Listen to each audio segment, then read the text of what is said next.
Assalamualaikum warahmatullahi wabarakatuh. Salam sejahtera untuk kita semua. Perkenalkan, nama saya Sururi, mahasiswa program studi Magister Hukum, program Pasca Sarjana Universitas Kristen Indonesia. Video kali ini kami tujukan untuk memenuhi tugas mata kuliah Hukum Perbankan dan Lembaga Keuangan dengan dosen pengampu Dr. Diana Ria Winanti Napitupulu SHMHMKNMSC. Pada pada video kali ini kami membahas tentang masalah pegadaian. Untuk lebih tahu apa itu pegadaian, maka kita harus tahu terlebih dahulu definisi gadai. Definisi gadai yang diatur dalam pasal 1150 KUH Perdata, yakni suatu perjanjian utang piutang dengan jaminan benda bergerak. Adanya jaminan tersebut agar barang-barang yang menjadi objek jaminan itu dapat berada di bawah kekuasaan gadai. Kenapa kita harus memilih pegadaian? Karena pegadaian adalah salah satu perusahaan BUMN yang berdiri sejak tahun 1901. Pegadaian memiliki jangkauan sangat luas di seluruh Indonesia dengan memiliki 4.113 outlet. Di Pegadaian juga aman dan diasuransikan, dan Pegadaian terdaftar dan diawasi oleh Otoritas Jasa Keuangan atau OJK. Di Pegadaian, untuk pelayanan adalah prosesnya transaksi sangat mudah, cepat, dan aman. Untuk lebih tahu secara detail sejarah Pegadaian, maka kita lebih tahu dari tahun ke tahun masalah Pegadaian. Pegadaian pada tahun 1746, sejarah Pegadaian dimulai saat VOC mendirikan Bank Van Lening sebagai lembaga keuangan yang memberikan kredit dengan sistem gadai. Pada tahun 1811, pemerintah Inggris mengambil alih dan membubarkan Bank Van Lening, sehingga masyarakat diberi keleluasan untuk mendirikan usaha pegadaian. Pada tahun 1901 didirikanlah Pegadaian di negara Indonesia yang pertama, yaitu di kota Sukabumi, Jawa Barat pada tanggal 1 April 1901. Tahun 1905, Pegadaian berbentuk lembaga resmi yaitu Jawatan. Dan pada tahun 1961, bentuk badan hukum berubah dari Jawatan ke PN berdasarkan peraturan pemerintah pengganti undang-undang atau Perpu nomor 19 tahun 1960 junto peraturan pemerintah atau PP nomor 178 tahun 1961. Pada tahun 1969, bentuk badan hukum berubah dari PN ke Perjan. Hal ini berdasarkan peraturan pemerintah nomor 7 tahun 1969. Pada tahun 1990, bentuk badan hukum berubah dari Perjan ke Perum berdasarkan peraturan pemerintah nomor 10 tahun 1990 yang diperbarui dengan peraturan pemerintah nomor 103 tahun 2000.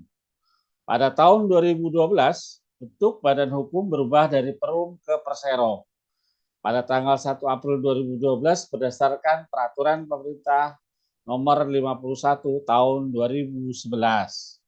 Pada tahun 2021 bentuk badan hukum berubah dari Persero ke Perseroan Terbatas pada tanggal 23 September 2001 berdasarkan peraturan pemerintah nomor 73 tahun 2021. Dan Pegadaian mempunyai visi dan misi.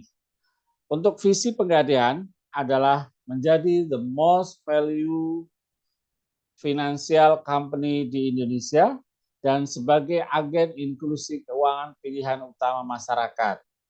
Pegadaian mempunyai visi yang pertama yaitu memberikan manfaat dan keuntungan optimal bagi seluruh stakeholder dengan mengembangkan bisnis inti. Misi yang kedua yaitu memperluas jangkauan layanan UMKM melalui sinergi ultramikro untuk meningkatkan proporsi nilai ke nasabah dan stakeholder. Misi yang ketiga yaitu memberikan service excellent dengan fokus nasabah. melalui program bisnis proses yang lebih sederhana dan digital, teknologi informasi yang handal dan mutakhir, praktek manajemen risiko yang kokoh, SDM yang profesional, berbudaya, kinerja baik. Selanjutnya, Pegadaian mempunyai empat macam produk. Yang pertama adalah produk utama. Produk utama mempunyai produk yang pertama yaitu KCA atau disebut kredit cepat dan aman.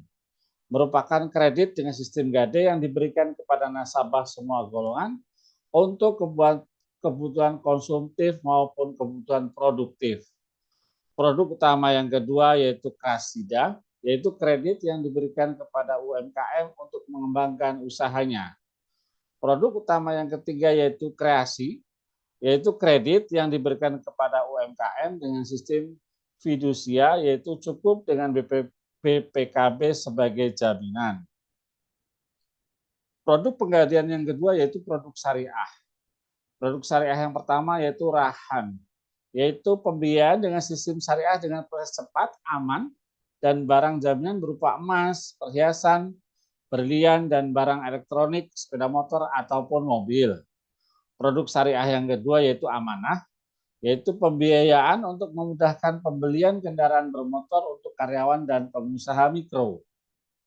Produk syariah yang ketiga yaitu Arum, yaitu pembiayaan untuk memudahkan pengusaha kecil untuk mendapatkan modal. Produk syariah yang keempat yaitu Arum Haji, yaitu pembiayaan dengan sistem gade emas untuk pendaftaran haji. Produk Pegadaian yang ketiga yaitu investasi emas. Investasi emas ada tiga. Yang pertama Mulia, yaitu layanan penjualan emas batangan secara tunai ataupun angsuran dengan jangka waktu yang sangat fleksibel. Investasi emas yang kedua yaitu tabungan emas, yaitu layan pemberian dan penjualan emas sebagai titipan dengan harga yang sangat terjangkau. Investasi emas yang ketiga yaitu konsinyasi emas, yaitu layanan titip jual emas batangan. Produk Pegadaian yang keempat atau yang terakhir yaitu produk lainnya. Produk lainnya mempunyai 6 produk. Yang pertama adalah Pegadaian Remitten, yaitu layanan pengiriman dan penerimaan uang dari dalam ataupun dari luar negeri. Produk lainnya yang kedua yaitu multi pembayaran online atau MPO, yaitu layanan untuk pembayaran tagihan seperti listrik, telepon, pulsa, air minum, tiket kereta api, dan lain-lain. Produk lainnya yang ketiga yaitu penyewaan gedung, yaitu layanan sewa auditorium yang dikelola oleh Pegadaian untuk disewakan kepada masyarakat guna keperluan acara ataupun seremoni. Produk jasa yang keempat itu jasa sertifikasi mulia, yaitu jasa pengujian batu mulia untuk mengetahui jenis keaslian, kualitas, dan spesifikasinya. Produk lainnya yang kelima yaitu jasa taksiran, yaitu layanan untuk mengetahui karakteristik dan kualitas harta perhiasan emas, berlian, dan batu permata. Produk lainnya yang keenam yaitu jasa titipan, yaitu layanan berupa titipan barang berharga sebagai perhiasan, seperti perhiasan emas, berlian, surat berharga, maupun kendaraan bermotor atau safe deposit box atau SDB. Demikian presentasi kami tentang Pegadaian. Terima kasih atas perhatiannya dan mohon maaf apabila kekurangannya. Salam sejahtera untuk kita semua.